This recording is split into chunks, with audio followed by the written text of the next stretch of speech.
Ce que je vous dis vous paraît logique, mais parfois sur le terrain on s'aperçoit que les machines sont dures à mettre en route. Et les Parisiens sont bien entrés dans le match, jouent très haut.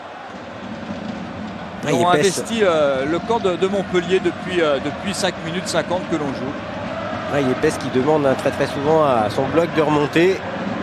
Attention. Tseara, il n'est pas en jeu, but sur cette remise de Tseara, le but de Pedro Miguel Paoletta, le capitaine du Paris Saint-Germain. 2 buts dimanche contre Lyon, alors qu'il n'avait joué qu'une partie de la deuxième mi-temps. Et pour confirmer ce que l'on disait, la pression mise en place par Paul Le Guen, et à l'arrivée ce but de Pedro Miguel Paoletta sur la remise de Tseara, ça doit être à la limite du hors-jeu. Mais quelle faute de marquage là de défenseur montpelliérain, en l'occurrence de Dodic là, qui oublie complètement Paoletta. Je peux vous dire, c'est un jeune joueur argentin, là, Gino Padula.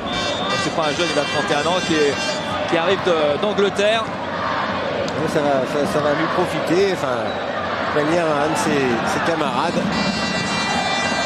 Et Paris à 11 contre 10 et plus que quelques secondes à jouer dans cette partie. Peut-être Diané pour Paoletta, c'est fait.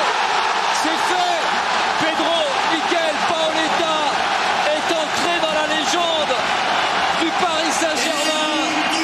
Il est à l'instant même double buteur dans cette partie.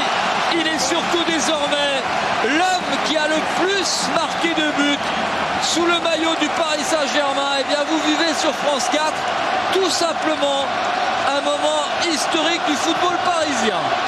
Fantastique en tout cas l'action à 3 là entre Loris Arnaud pour Diané, qui aurait pu être individualiste et essayer de marquer, mais il fait une offrande là à Pedro Miguel Paoletta là pour marquer ce 100e but.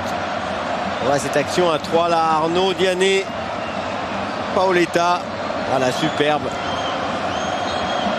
Il peut remercier Diané, Paoletta.